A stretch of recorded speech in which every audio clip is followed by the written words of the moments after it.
like I'm making this video, it's kind of just like food for thought, because I don't know what the title is going to be called yet, but it's something that has to do with why you can't find God, why you can't develop a relationship with Him. Because this is something that I went through for a very long time in my life. I grew up a Christian. I'm going to give like a mini testimony. I grew up a Christian. I loved it. I absolutely fell in love with it. But then I started to get a little older, of course. I had my teenage years. I became stubborn. I became prideful, all that stuff. I went downhill. And I've been making my way back. And I'm beyond happy to say that. It's definitely been the most joy I've ever felt. But I want to explain some things. And honestly, I'm debating if I should put this on, guys. I don't... My hair's not the best right now. Let's see how I'll look.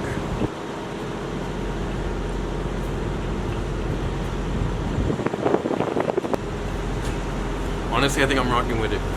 Yeah, I think I'm keeping it on because my hair's a little messed. I'm gonna have to rock this style for a little bit. Oh wait, I have a banana too. It's late at night, bro. It's like 10:30. I'm pretty hungry. I'm in like a little parking garage. It's nice here. Nice wind. Even though it's like May, it's still pretty cold.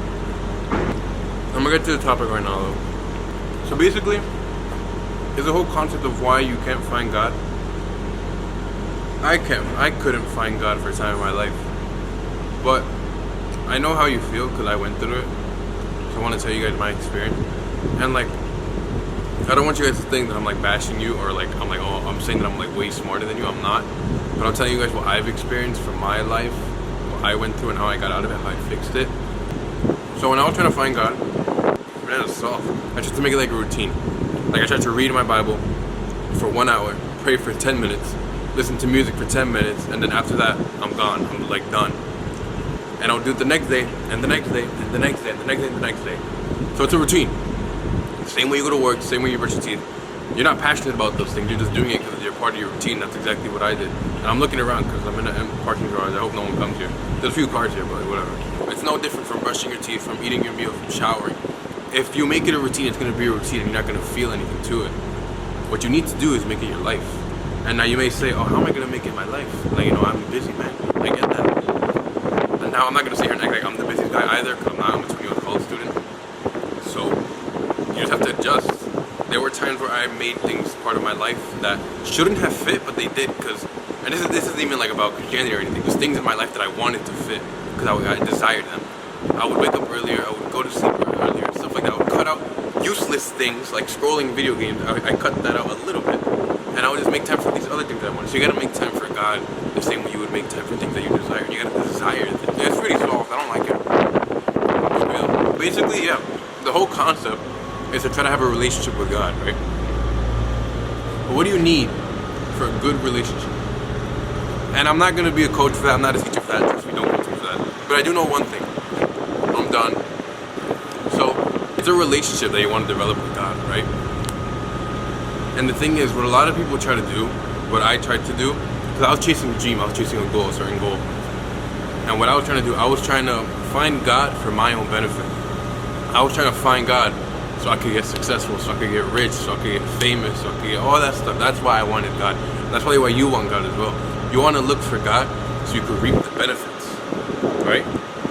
You want to look for God so you could read encouraging things. I would read the Bible in hopes of looking for like motivational quotes, motivational messages, things that would inspire me to chase my dreams. I wouldn't actually look for God, I was looking for motivation through God. You understand what I'm saying?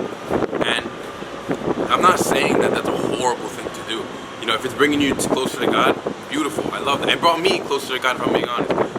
There was a time where I wasn't even reading my Bible or praying, I wasn't even acknowledging God at all. But then when I started to look for the motivation, like, it brought me a little bit closer to God, but my heart still wasn't fully there, so I didn't really feel it. So this is where it comes in, you know, you probably look for God for the benefit, you probably look for God for the encouragement, you probably look for God to say, oh, I have God with me. But guess what? When you look for God, you need to look for Him, not for yourself. That's how relationships work. If you only look for the things that will benefit you in a relationship, it'll never work. It won't ever work. When you start looking, you need to look. I'm not saying if you start, you need to look for the other person in the relationship. Because it has to be double-sided. It can't just be one person trying. It's never going to work. It's never going to work. You need to look for God. That's what you need. You can't just talk to God whenever you want him. You can't just talk to God whenever you want the benefit. You can't just talk to God whenever you're feeling sad. No, you need to want him all the time. You need to want him more than you want anything else in your life. The Bible tells us, draw near to God and he will draw near to you in James chapter 4. In Jeremiah chapter 29 verse 13, it tells us, God tells us, only when you seek for me wholeheartedly will you find me. What does it mean to seek something wholeheartedly? To seek something wholeheartedly means to look for something with all the desire in your heart. The same way you look for a relationship, the same way you look for money, the same way you look for a career, you need to look for God. You need to want to find him in that way, and you will find him.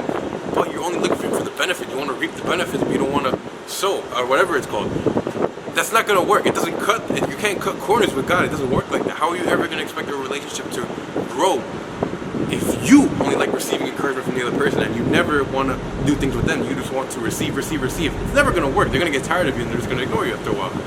So why do you think God doesn't answer to you? It's very selfish of you to say, oh, but I'm trying to look for God. Oh, but he won't answer me. Look deep down in your heart, genuinely. Do you actually want to find out more about him? Or do you just want to be successful for you? Because I'll be the first one to tell you that I was the type of guy who wanted to find God for my own benefit. I couldn't care less who he was. I couldn't care less about his character, his nature, his love. None of that. I just wanted to read the things that said, if you say this, it'll happen. Or if you look for me, you'll get this. That's what I wanted. I wanted the motivation. I wanted the discipline. I wanted the benefits of it. I didn't actually want to know who God was. And guess what? This is why I'm saying it again. It is a relationship. It's not something that I'm only going to go to God when I want him.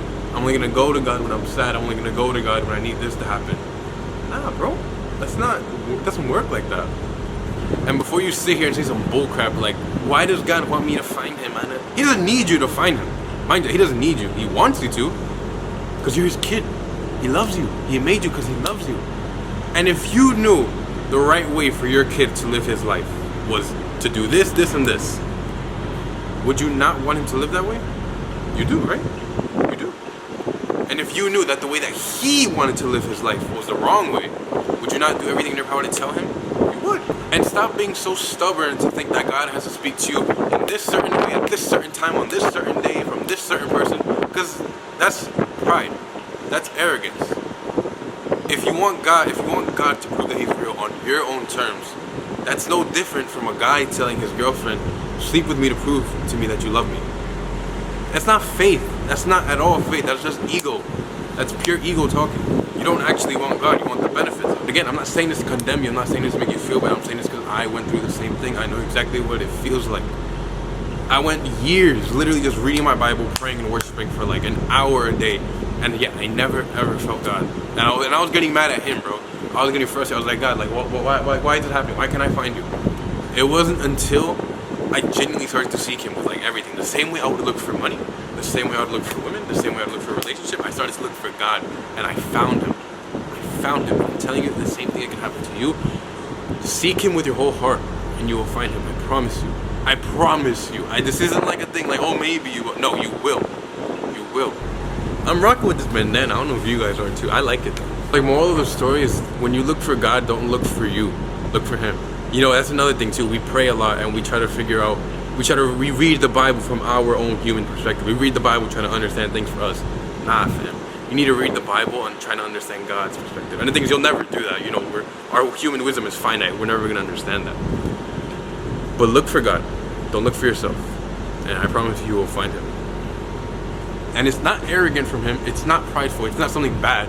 Because when you genuinely, truly look for him and you find him, you're going to realize that everything that he wants you to do, the way he wants you to live your life, is so much better than anything you could have thought. So no, it's not bad, it's not prideful, it's not arrogant, it's not, none of that. It's beautiful. Yeah, that's all I got to say. I like the bandana. I'll probably wear it from now on, because my hair is a little messy. I need a haircut. But I need a thumbnail. Should it be? I was like, I coming to stop me. But yeah, guys, I wish you guys the best. Hope God blesses you. Take care. It's May 21st, 10:30 p.m.